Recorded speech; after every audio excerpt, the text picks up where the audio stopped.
자, 둘째 시간 이어서 계속 644페이지 밑에 판례부터 보겠습니다. 원래 오늘 그 임차인의 권리부터 해야 되죠? 예, 그럼 제가 깜빡하고 이제 특별부터 했으니까 지금 권리 들어가기 좀 그러니까 이거 좀 끝내고 조금 이따 볼게요. 깜빡했어요. 큰일 날 뻔했어요. 자, 밑에 심화학습 1번 봅니다. 임차인의 주민등록이 저당권보다 먼저일 때. 임차인이 빠르다, 저당권자가 빠르다. 임차인이 빠르다는 거죠, 지금. 네? 저당권이 빨라요. 임차인의 주민등록이 먼저라고요. 네. 이건 민법이 아니에요. 한글이에요, 한글. 문장을 읽고 이해하는 거죠. 그러니까 여기서 막히면 이제 저도 답이 없어요, 그거는. 자, 밑에 내려갑니다. 주택이 경매 실행되는 경우에 대항력 있는 임차권은 소멸하지 않는다. 왜 소멸하지 않죠? 쓰세요. 1순위라서. 1순위라서 소멸하지 않습니다. 저당권자보다 빠르거든요. 마지막 줄. 따라서 주택 양수인은 임차인의 보증금 반환 채무를 승계받는다라는 거죠. 맞습니까? 예, 바로 그거죠. 자, 동그라미 2번으로 넘어갑니다. 최선순위 저당권이 다른 사유로 소멸했을 때. 네, 예.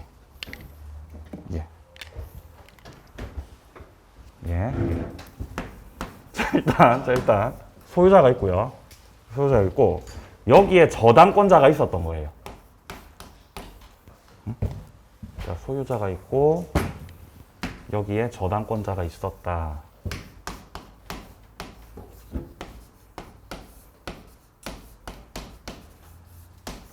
요렇게. 자, 그리고 나서 이제 임차인이 있었던 거죠. 요렇게 임차인.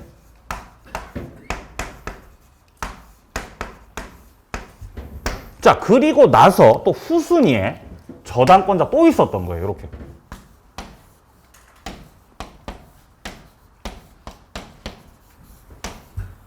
자, 그러면 우리가 확인해야 되는 건 1순위가 누구냐는 겁니다. 자, 현재 1순위가 누구죠? 얘죠, 그죠? 저당권자 1순위에 있는 거죠. 자, 이렇게 됐을 때는 목적물이 경매가 들어가면 경매가 됐다. 그럼 1순위의 저당이 말소 기준되는 거죠? 소멸해요. 그럼 얘도 어떻게 되죠? 끝나요. 그럼 얘는요? 다 죽어요. 말소 기준 권리.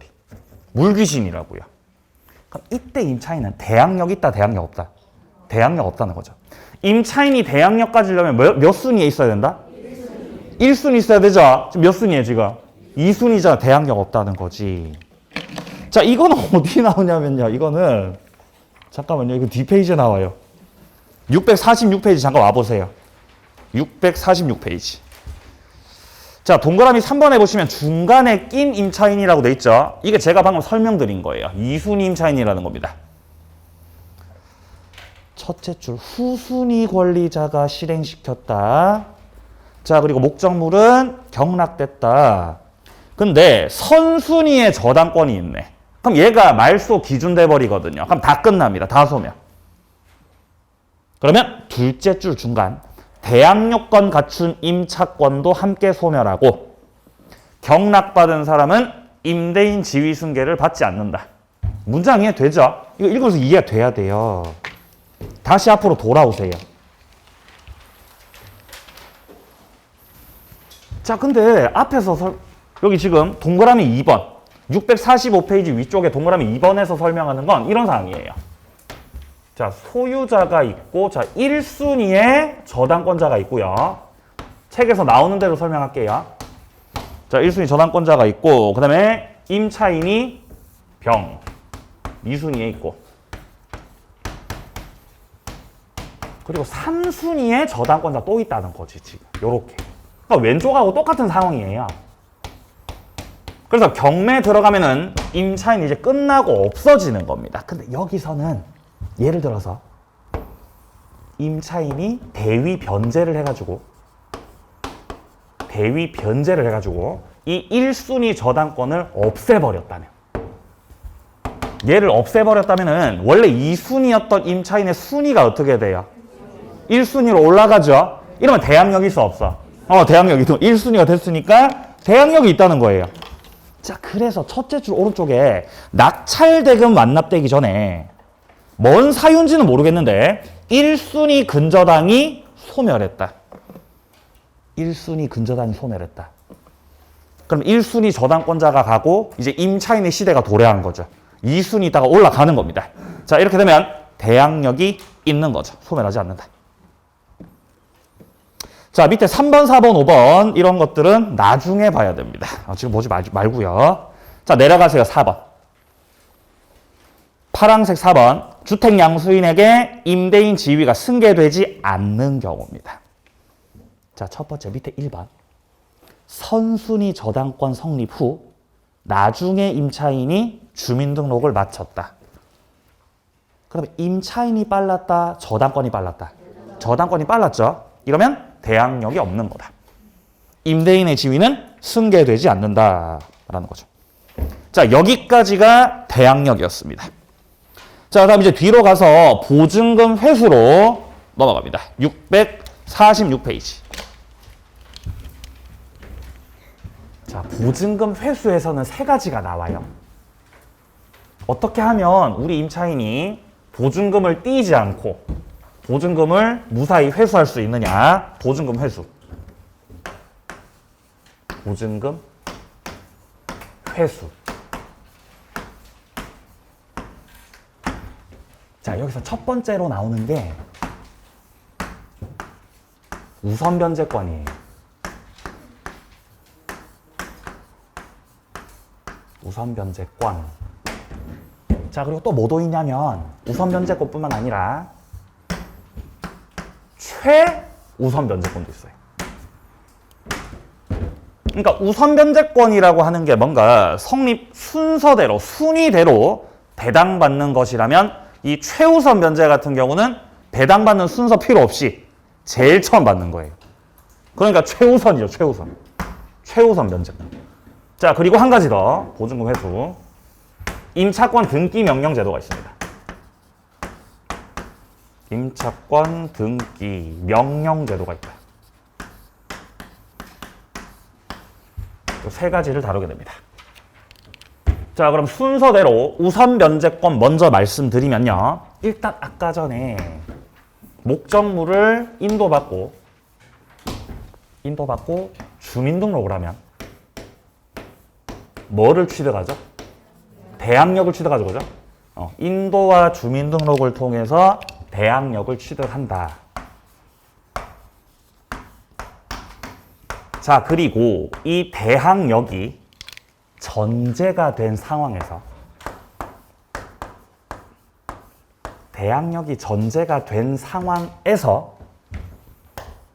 여기서 임대차 계약서상에 이제 확정 일자를 받게 되면 그렇게 되면 우선 변제권을 취득해요.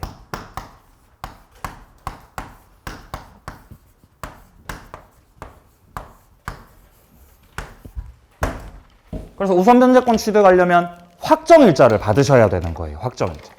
확정 일자 어디서 받아요? 행정복지센터.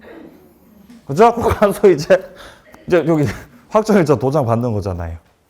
자, 근데 대항력이 전제가 돼야 된다 그랬어요. 대항력 전제돼야 됩니다. 그러니까 우선 변제권을 위해서는 확정 일자만 갖고는 안 된다는 거예요. 확정 일자도 받아야 되고, 그리고 대항력도 있어야 뭐를 취득한다? 요걸 취득하는 거예요. 우선 변제권을. 그래서 이걸 두 개를 섞으면 안 돼요. 만약에 어떤 날에 임차인이 일단 확정일자 먼저 받았어요. 확정일자를 먼저 받았다. 그럼 아무런 일도 일어나지 않아요. 우선 변제권 취득을 못 하는 거예요. 대항력이 전제가 돼야 된다고. 그럼 나중에 시간이 흘러서 드디어 주민등록을 했다. 그러면 주민등록이 이루어진 그 다음 날 대항력을 취득하면서 우선 변제권 같이 취득하는 거예요. 그러니까 대항력이 전제가 돼야 확정일자 받은 게 의미가 생긴다라는 거죠. 자, 그러면 역시 마찬가지 맥락에서 같은 날, 자, 같은 날에 주민등록하고 확정일자 도장도 받는 거지. 이게 일반적인 상황이죠. 그럼 이때 우선 변제권은 언제 취득하게 되느냐? 주민등록 다음 날에 역시 대항력을 취득하겠죠? 그러면서 같이 우선 변제권 취득하는 거예요. 몇 시에 취득하는 거예요? 0시요. 0시에 취득하는 겁니다.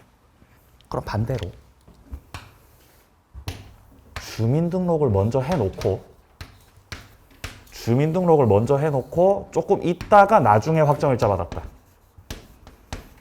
이러면 우선 변제권은 언제 취득되느냐? 대항력은 이미 며칠 전에 주민등록을 해놨기 때문에 그 다음날 취득해놨겠죠? 이렇게 되면 확정일자 도장 받는 그날 우선 변제권 취득이에요. 전제가 돼야 된다, 대항력이. 그 말이죠. 자, 오른쪽 페이지 갑니다. 보증금의 우선 변제권. 자, 파란색 1번에 보시면 대항 요건 플러스 확정일자도 필요하다 확인합니다. 자, 그리고 우선 변제권을 행사하는 경우는 밑으로 내려와서 양괄호 2번을 봅니다. 주택이 경매가 됐을 때죠. 경매됐을 때 우선 변제권 행사하는 거죠. 자, 그리고 양괄호 3번입니다. 임차인은 배당 요구를 해야 돼요. 배당 요구를 어디다가 하는 거죠? 어디다가 배당 요구하죠? 네, 맞아요. 법원에다가. 법원에 요구하는 거, 법원에. 여러분, 법원에 들어가시면은 경매계가 있어요. 경매계가 있어요. 부산은 이제 광역시니까, 부산은 제2의 도시이기 때문에 경매계도 경매 1개, 2개, 3개 겁나 많아요. 겁나 많아요. 그럼 거기를 가서 그 담당 공무원한테 저 임차인인데요 라고 배당 받을 사람이라고 서류 갖다 내야 된다는 거예요. 배당을 요구해야 됩니다. 배당 요구. 그럼 배당 요구 안 하면 보증금 받아 못 받아? 못 받아요. 왜 배당 요구를 해야 되냐면은 등기되어 있지 않아서 그래요. 임차권은 등기가 안 돼 있잖아요. 그러니까 공무원들 분께서 알아요, 몰라요? 임차인 있는지 없는지 몰라요. 그래서 요구해야 되는 거예요. 네. 등기 안 돼 있어서 그래요. 그럼 만약에 임차권이 등기가 돼 있으면 배당 요구 안 해도 되는 겁니까, 그러면? 임차권 등기돼 있으면? 네, 안 해도 돼요, 그러면. 임차권이 등기돼 있으면 배당 요구 안 해도 된다고요. 왜 지금은 배당 요구 해야 돼? 등기가 안 돼 있으니까 배당 요구 해야 된다는 거죠. 넘어갑니다. 자, D페이지 왔을 때 나머지는 뭐 딱히 볼 거는 없는 것 같고요. 자, 위에 동그라미 2번하고 동그라미 3번에 파란 색깔로 표시된 부분 확인하세요. 임대차 종료 전에도 배당 요구할 수 있다. 자, 그리고 주민등록이 유지되어야 할 시점은 배당 요구 종기까지다. 이런 거 확인해 두시고요. 자, 밑으로 내려와서 효과에서 양괄호 2번. 우선 변제 받는 대상. 건물과 대지 포함이다. 그러니까 경락대금 중에서 건물 경락대금에 대해서만 우선 변제 받는 게 아니고 건물 플러스 대지 경락대금에 대해서도 우선 변제를 받아간다라는 거, 대지 포함이라는 거 확인해 두시고요. 자, 그리고 밑에 양괄호 3번이요. 보증금을 수령하려면, 보증금 받으려면 주택을 뭐 할 것? 인도할 것. 자, 그럼 원래 임대인이 있었고 임차인이 있잖아요. 근데 경매가 됐잖아요. 그럼 누가 경락을 받았을 거 아닙니까? 예, 경락을 받으시죠.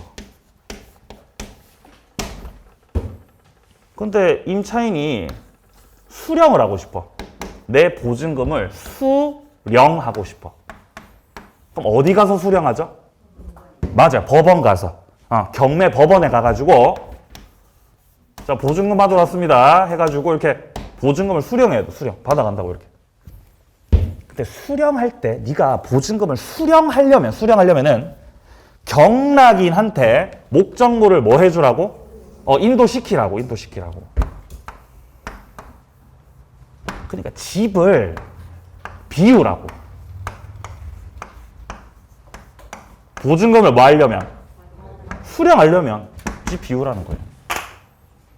집도 안 비우고 보증금만 받아가겠다는 건 도둑놈이죠. 그죠? 집 비워줘야 됩니다. 수령하려면. 자, 그래서 목적물을 인도시켜 줬다는 이 서류가 필요합니다. 배당을 받아갈 때. 자, 오른쪽은 별로 볼 거 없네요. 넘깁니다. 자, 그럼 이제 우선 변제권에 이어서 최우선 변제권 설명드립니다. 자, 보증금을 회수하기 위해서 대항력이 전제가 된 상태에서 확정 일자를 받으면 우선 변제권 취득을 합니다. 근데 우리 민법에는 우선 변제권만 있는 게 아니고 최우선 변제권도 있다는 거예요. 최우선 변제권. 자, 근데 우선 변제권 취득하려면은 대항 요건을 갖춘 상태에서 뭐까지 받아야 돼? 확정 일자까지 받아야 되죠.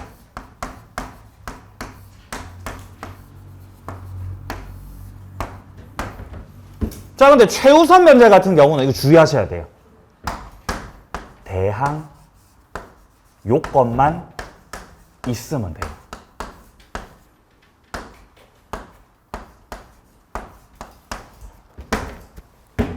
확정 일자는 필요 없어요. 확정 일자는 필요 없다. 대항 요건만 갖추면 된다는 거예요. 자, 한 가지 더. 우선 변제권은 순위에 따라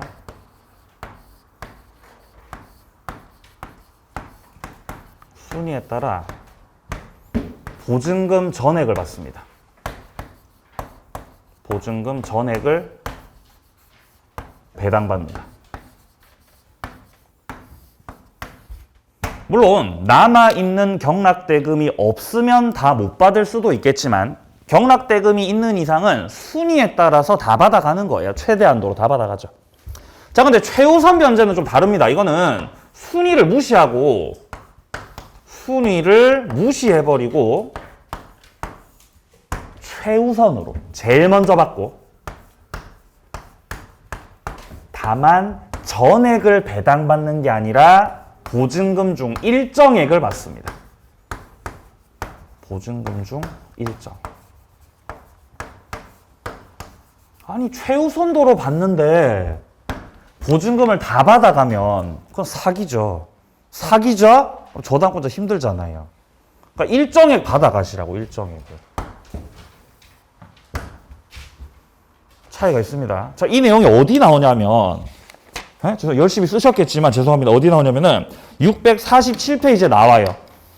예, 열심히 쓰셨겠지만. 자, 647페이지. 진작 말씀드릴 걸. 예. 자, 위에 표 나오죠? 이거 나오잖아요.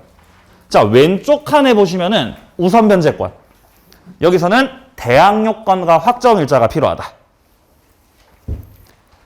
자, 이번에 배당 순위라고 돼 있는 데서 후순위보다 우선 변제 받는다고 돼 있죠. 이게 바로 순위에 따라 배당받는다는 거죠. 순위에 따라. 밑에 보증금 액수 제한 없다. 전액을 배당받는다. 자, 근데 오른쪽에 보시면 최우선 변제에서는 대항 요건만 있으면 된다.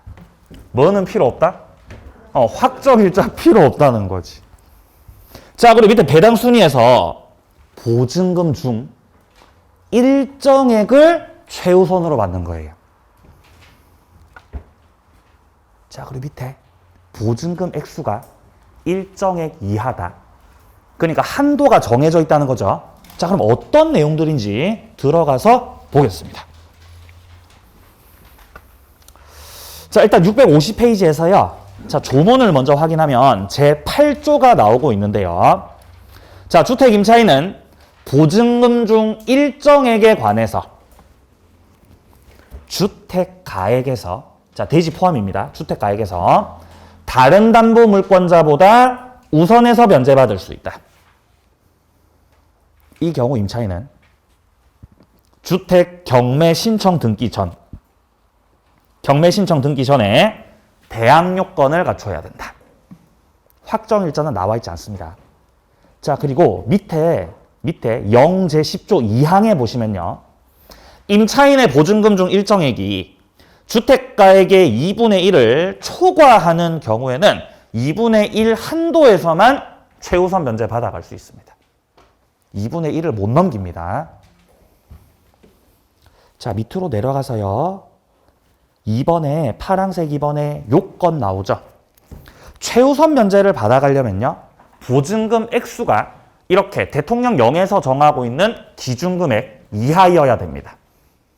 지금 서울특별시, 과밀억제권, 그리고 광역시 기타 지역으로 나눠놨고 보증금 액수가 나와 있지 않습니까? 이 금액, 이 기준금액 이하일 때 최우선 면제 받는 거예요. 그러니까 예를 들어 서울특별시에서 임차인이 보증금 1억 2천이다. 보증금이 1억 2천이다. 그럼 아예 요건에 해당이 안 된다고요. 그럼 최우선 면제 받아 못 받아? 못 받아요. 너는 부자니까. 그죠? 서울특별시에서는 1억 1천까지만 최우선 면제를 보장해 주겠다는 겁니다. 그래서 이 기준금액 이하가 되고 그리고 오른쪽에 나와 있는 금액은 최우선 면제를 받아갈 수 있는 금액이에요. 그러니까 서울특별시에서는 3,700만 원을 위에 애들보다 먼저 받아간다는 겁니다. 그러니까 보증금 중 일정액을 받는 거죠. 일정액을 받는. 네. 그러니까 예를 들어 갑이 주택을 가지고 있는데 임차인이 서울시에서 임차인이 자 보증금 3,700이다. 이거 이제 무적이죠. 무적. 떼요 안 떼요? 그럼 안 떼이죠. 그죠? 후순위에 있더라도. 선순위에 저당권자가 있어요. 선순위 저당권자가 있다. 이렇게.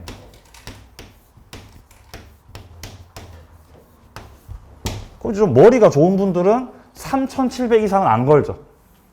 그죠? 떼일 수 있으니까 안 걸어버리는 거죠. 월세를 조금 올리더라도 여기서 멈추는 거죠. 여기서 이렇게 틱 멈추는 거죠. 그럼 나중에 경매 들어가면 이 3,700 저당권자보다도 먼저 받는다는 거죠. 최우선입니다. 자, 오른쪽 갑니다. 자, 양과로 2번을 확인하세요. 대항 요건을 갖출 것. 확정 일자는 요건이 아니다. 자, 동그라미 2번 봅니다. 동그라미 2번. 대항 요건은 경매 신청 등기 전에 구비해야 되고 배당 요구 종기까지는 배당 요구를 해야 된다. 역시. 자, 그리고 밑에 내려가서 효력에서 아까 전에 그 양괄호 2번에 나오는 가액의 2분의 1 확인합니다. 가액의 2분의 1. 대지 가액도 포함이 됩니다. 2분의 1. 2분의 1 한도에서 최우선 면제를 받아갈 수가 있다는 겁니다. 자, 예를 들어 갑이 현재 소유하고 있는 대지와 주택이 뭐 시가가 4억이다 라고 가정해봐요.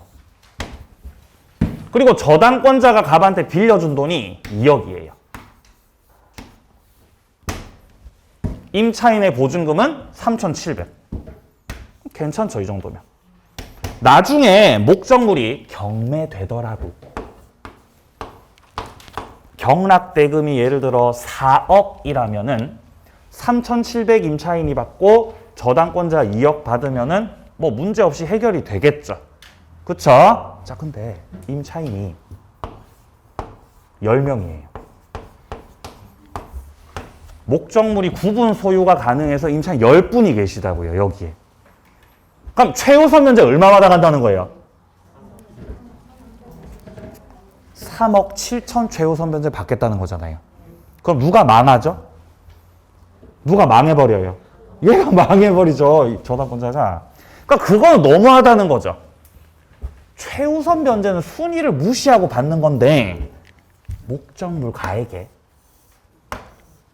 2분의 1을 넘어서까지 최우선 변제 다 받아간다는 건 너무하다는 거죠. 그러니까 얼마 한도에서 받아라? 2분의 1인 2억 한도에서 받으시라는 거예요.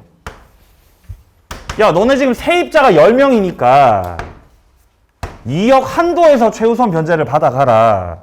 그러니까 인당 3,700 받지 말고 얼마씩 가져가라? 그렇죠. 2천만 원씩. 그렇게 되는 거예요. 그럼 이제 나머지 2억에 대해서 1순위 저당권자도 배당을 받아갈 수 있는 거죠. 그래서 2분의 1이에요. 2분의 1. 주택가액 2분의 1 한도에서만 최우선 면제를 받을 수 있다. 자, 요 정도 보시고요. 자, 이제 보증금 회수 세 번째 내용으로 넘어갑니다. 653페이지입니다. 네모 3번 임차권 등기 명령제도예요. 3조의 3. 1항 임대차가 끝난 후 보증금이 반환되지 않는 경우에 임차인은 주택 소재지를 관할하는 법원에다가 임차권 등기 명령 신청을 할 수 있다. 5항 임차인은 임차권 등기 명령 집행에 따른 등기를 마치게 되면 밑에 줄 대항력과 우선 변제권을 취득한다. 그리고 밑에서 나오고 있는 건 이미 대항력과 우선 변제권 취득을 했다면 그거를 그대로 유지한다 라는 내용이에요. 그거를 그대로 유지한다. 임대차가 끝났는데 보증금을 반환받지 못하고 있었던 겁니다. 자, 임대차가 끝났어요. 종료가 됐어요. 그래서 우리 임차인께서 선생님 제가 이제 이사 가야 되거든요. 이사 가야 되니까 이제 보증금 빼주세요. 보증금 반환해달라고 얘기를 했어요. 근데 임대인께서 보증금을 반환하지 않는 겁니다.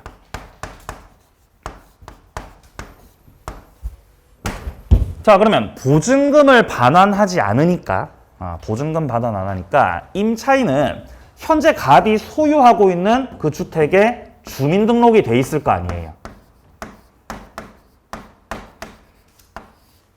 그럼 주민등록 옮겨야 돼요? 계속 있어야 돼요? 계속 있어야 돼요. 왜냐면 주민등록을 냅둬야 뭐를 유지하죠? 대항력을 유지하고.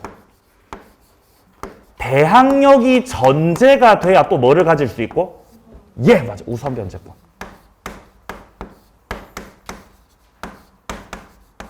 그러니까 주민등록을 다른 데로 옮겨버리면 대항력이 상실되면서 우선 변제권도 다 상실돼 버리는 거예요. 그러니까 못 옮긴다고요, 얘가 지금. 옮기지를 못해요. 근데 내가 집을 사놨어요, 제주도에.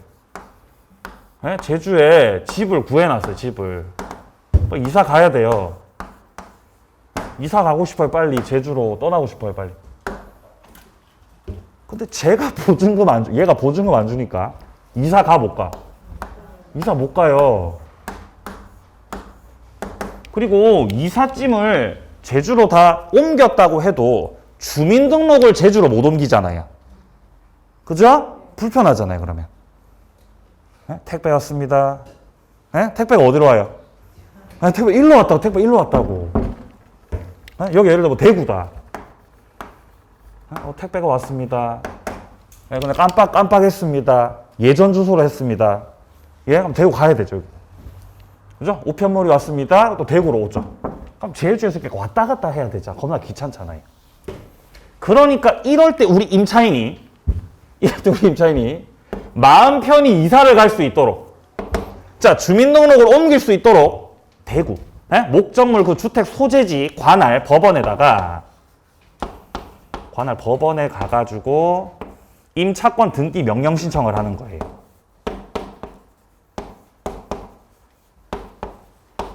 임차권 등기 명령 신청.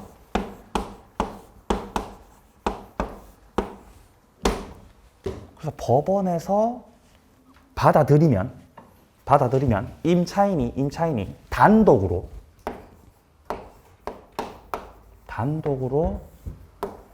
임차권 등기를 할 수 있어요. 등기를 하는 거예요, 이렇게. 원래는 임차권을 등기하려면 임대인하고 같이 해야 됩니다. 공동신청이에요. 근데 이 제도를 활용하면 임차인이 단독으로 혼자서 등기할 수 있다는 거죠. 그러면 임차인이 이사를 가더라도, 자, 제주로 이사 갔다 그럼 주민등록으로 옮긴 거잖아요. 대항력 우선 변제권 상실돼, 상실 안 돼? 상실 안 돼요. 등기를 해놨기 때문에 상실되지 않는 거예요. 그래서 이렇게 임차인이 이사 갈 수 있도록 구비한 제도가 바로 이 제도라는 겁니다. 자, 밑에 6항도 보세요. 6항. 임차권 등기 명령 집행에 따른 등기가 끝난 주택을 그 이후에 임차한 임차인은 8조에 따른 우선 변제받을 권리가 없다. 여기서 말하는 8조에 따른 우선 변제는 최우선 변제권 말하는 겁니다. 최우선 변제권. 자, 얘가 등기해놨죠. 등기해놓고 이제 이사 갔죠. 그러니까 빈집이 됐을 거 아니에요. 빈집이 됐으니까 다음 세입자가 들어온 거예요. 신규 세입자. 자, 신규 임차인은 지금 조문에서 뭐를 못 받는다 그럽니까? 예, 최우선 못 받습니다. 아니, 저는 왜 최우선 변제를 못 받나요? 억울합니다. 아, 왜 그러냐면 이미 임차권 등기가 돼 있기 때문에 최우선 변제 받아갈 사람이 정해져 있고 니까지 최우선 변제를 인정해줘 버리면 너도 등기하고 이사가고 다음 세입자 또 들어와서 또 등기하고 이사가고 이런 식으로 반복이 될 수 있다는 거예요. 그러면 최우선 변제 영역이 너무 넓어져 버린다는 거죠. 제한시켜놨습니다. 후순위는 못 받습니다. 최우선 변제를. 자, 밑에 8항이요. 임차인은 제1항에 따른 임차권 등기 명령 신청과 그에 따른 임차권 등기와 관련해서 그 소요된 비용을 임대인에게 청구할 수 있다.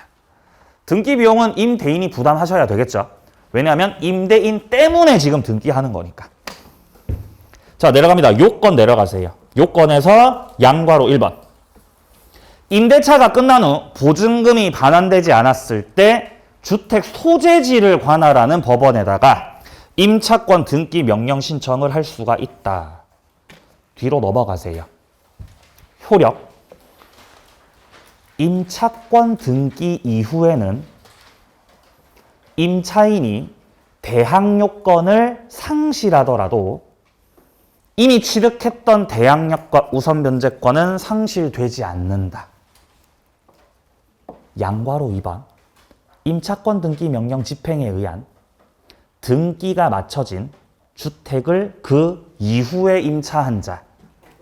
얘를 신규 임차인이라고 했죠, 제가. 근데 책에 뭐라 돼 있어요? 바보라는 거죠, 바보.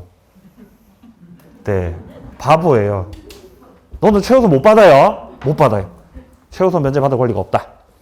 자, 양괄호 3번. 이 명령 등기에 따른 비용은 임대인이 부담한다. 자, 내려갑니다. 양괄호 4번.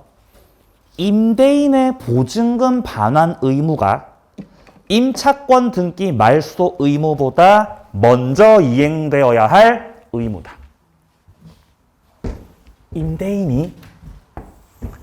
임대인이 보증금을 반환해야 되는 채무.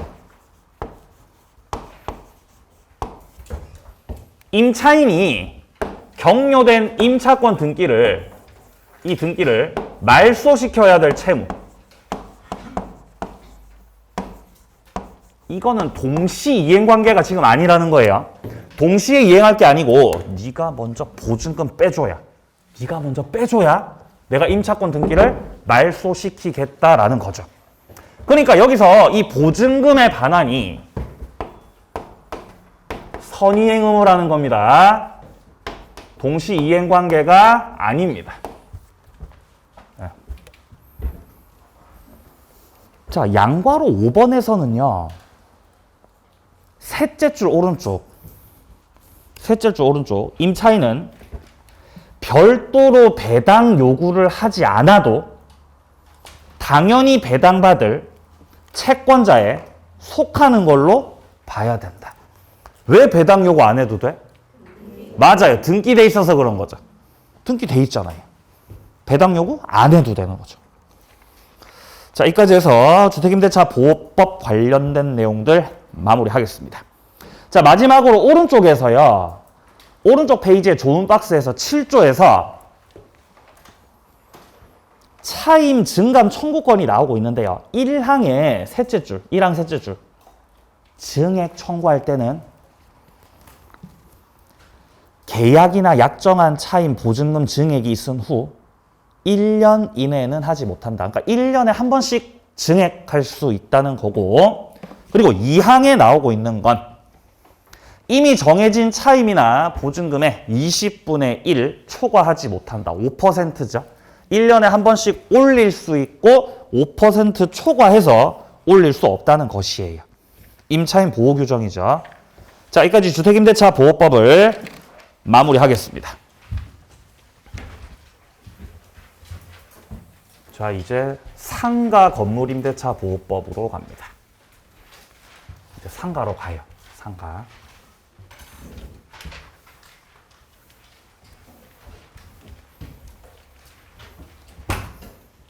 상임법.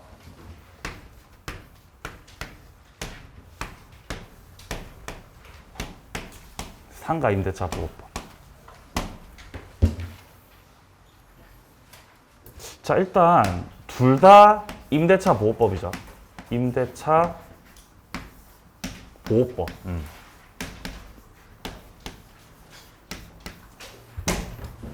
자, 근데 임대차 보호법 중에서 당연히 주택임대차 보호법이 먼저 만들어졌습니다. 먼저 제정 시행됐는데, 주택임대차 보호법이 제정 시행된 그 이후에는 야, 주택뿐만 아니라 상가 임차인들도 보호를 해줘야 되겠다 해서 그 이후에 상가 임대차 보호법이 추가 신설됐고 시행됐습니다. 자, 그러니까 기본적으로 이 상가 임대차 보호법은 주택임대차 보호법을 참고한 거죠. 그러니까 틀 자체가 다르지가 않아요. 거의 똑같이 생겼어요. 물론 차이가 있겠죠. 차이점이 분명히 있겠지만 그 기본적인 틀, 임차인을 보호한다라는 그 취지, 맥락들 이런 것들은 똑같습니다. 그러니까 우리가 아까 주택임대차 보호법에서 봤었던 뭐 적용 범위, 뭐 기간 보장, 대항력 취득, 우선 변제권 보장, 최우선 변제권 이런 것들 있지 않습니까? 똑같아요, 똑같아요. 왜냐면 그대로 뺏겼기 때문에 똑같습니다. 그래서 상가 임대차에서는 주택하고 똑같은 걸 해야 돼, 다른 걸 해야 돼. 다른 걸 정리해야 돼요. 주택하고 다른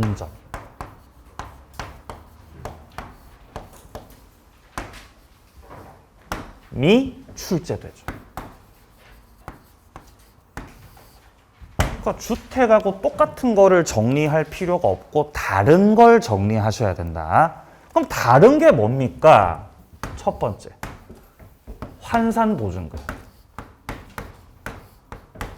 환산보증금. 그리고 두 번째, 권리금 규정. 이 두 개가 달라요.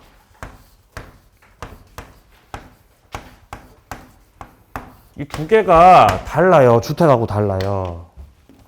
그럼 나머지는 똑같아요. 예, 나머지는 똑같아요. 나머지 똑같아요.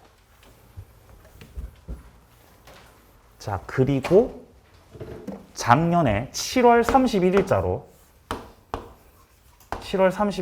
제정 시행되었던 계약갱신 요구권. 아, 이거 중요하죠, 이거. 왠지 나올 것만 같은 느낌.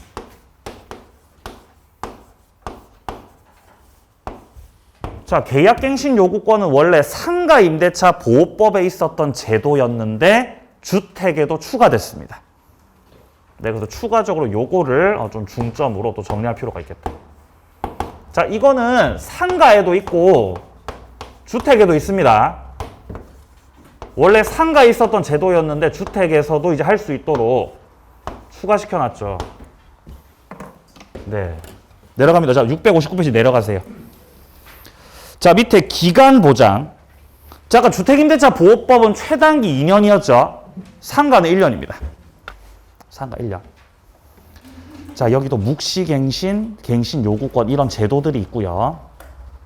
밑에 대항력 보장과 보증금 회수는 주택하고 똑같고 밑에 권리금 보장 있죠? 요게 조금 차이가 있습니다. 자, 그래서 권리금 부분하고 그 다음에 기간 보장에서의 갱신 요구권 부분 여기를 위주로 보고 넘어가도록 하겠습니다. 자, 뒤로 넘어가세요. 660페이지. 자, 중간에 보시면 파란 색깔 2번에 편면적 강행 규정이라고 돼 있죠. 확인하세요. 역시 임차인을 보호하겠다는 거죠. 자, 밑에 네모 2번이요. 적용 범위. 자, 제2조를 봅니다. 제2조 1항. 이 법은 상가 건물에 따른 사업자 등록 대상되는 건물의 임대차에 대해서 적용한다라고 돼 있죠. 그러니까 상가는 상가인데 뭐가 가능한 상가여야 된다? 사업자 등록, 사업자 등록. 왜냐하면 상가 임대차 보호법에서는 목적물을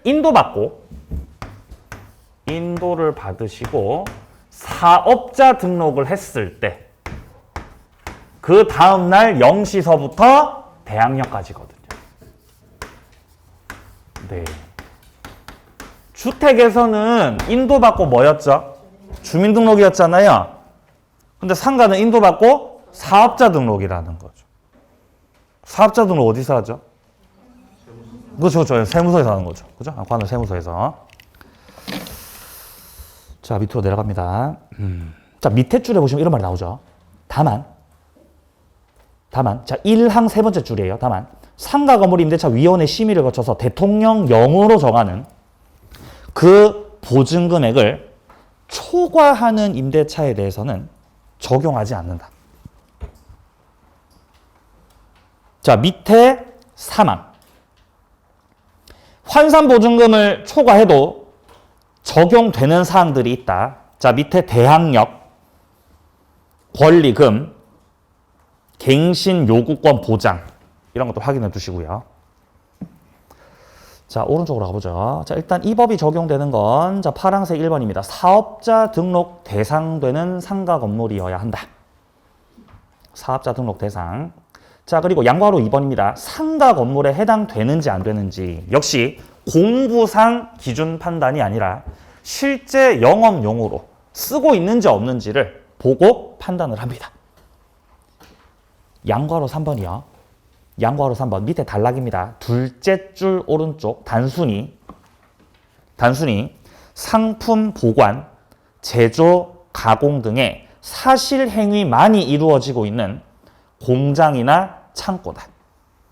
자, 그럼 지금은 영업을 하고 있는 게 아니라 물건을 만들고 보관까지만 하고 계신 거죠. 자, 이런 경우는 상가임대차 보호법 적용 대상이 아닙니다. 자, 근데 그러나 그곳에서 그런 사실 행위와 더불어서 영리를 목적으로 하는 활동이 함께 이루어지고 있다는 거죠. 그러니까 이건 이제 추가적으로 영업을 하고 계시다는 거죠. 그럼 이 법 적용 받아 못 받아? 받아요. 그럼 적용 받습니다. 밑에 2번. 환산 보증금이 일정 한도 이하일 것. 자, 이게 바로 아까 제가 말씀드렸던 주택하고 다른 점 출제된다 그랬죠? 주택하고 다른 거 첫 번째가 바로 요거예요. 환산 보증금이요. 환산 보증금이 뭐냐면 이런 거예요. 자, 임차인이 상가 임대차 계약을 할 때 보증금 걸죠, 대부분. 보증금에다가 차임을 더한 거예요, 월세를. 이러면 이제 환산 보증금이 나오는 거예요. 근데 월세를 그냥 더하는 게 아니라 곱하기 100을 해서 더해요. 그럼 당연히 곱하기 먼저 하는 거죠. 곱하기 먼저 하고 그 다음에 보증금 더하는 거죠. 그럼 이제 환산 보증금액이 나와요, 그러면. 그래서 그 나온 환산 보증금액이 밑에 표를 보시면은 서울특별시 기준 9억, 과밀억제권역 6억 9천, 광역시 5억 4천, 기타 지역 3억 7천. 이 금액 이하가 돼야 돼요. 그래야 이 법의 보호를 받아요. 만약에 서울특별시에서 환산 보증금액을 계산해 봤는데 9억 1천만 원이다. 그럼 이 법의 보호를 받아 못 받아? 못 받는다는 거예요. 왜냐하면 너는 부자니까. 그죠? 9억 1천은 부자예요. 그죠? 얼마까지만? 9억까지만, 9억까지.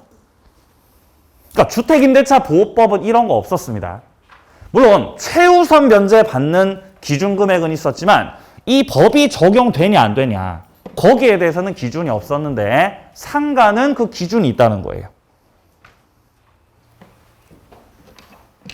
자, 그래서 대통령령에서 정하고 있는 기준 금액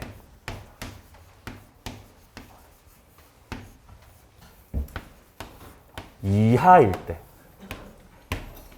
환산 보증 금액이 기준 금액 이하일 때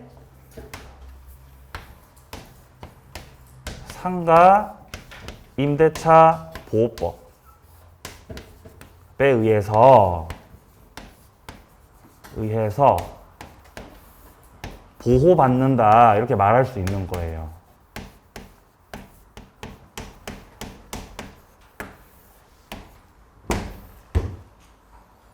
그럼 반대로 해석해봐요. 기준금액이 환산보증금액이 기준금액을 초과하고 있다면은 상가임대차 보호법에 의해서 보호받아, 보호 못 받아? 보호 못 받아. 왜냐하면 당신은 부자잖아요. 논리가 이런 거죠, 지금. 한 가지 더. 기준금액이 환산보증금액이 대통령령에서 정하고 있는 기준금액을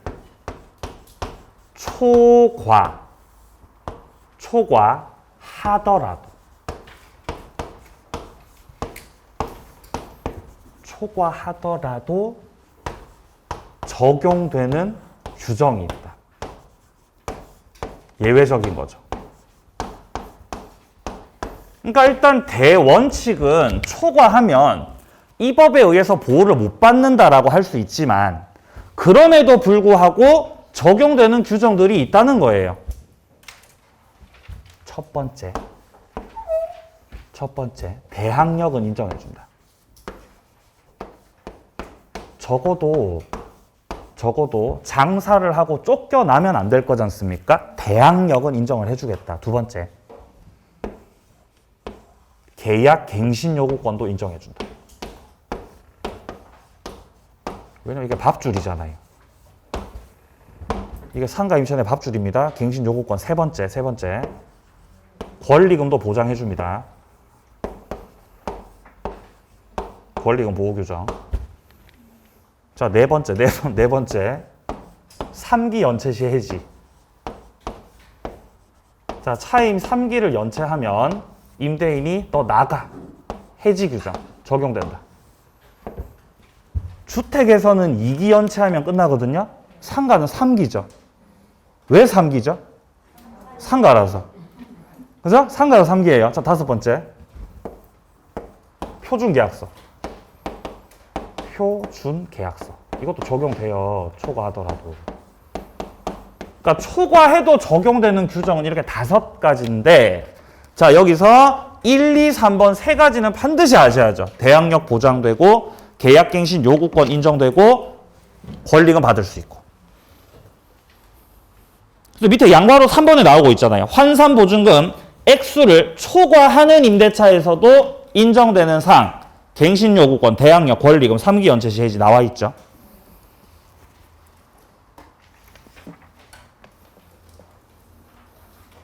자, 뒤로 넘기세요. 자, 파란색 3번에 법인, 미등기 전세 다 적용되고요. 자, 4번에 일시 사용 임대차에서는 적용되지 않습니다. 잘 봐두시고요. 자, 이까지 적용 영역이었고요. 조금 쉬었다가 기간 보장 계속 이어서 보도록 하겠습니다.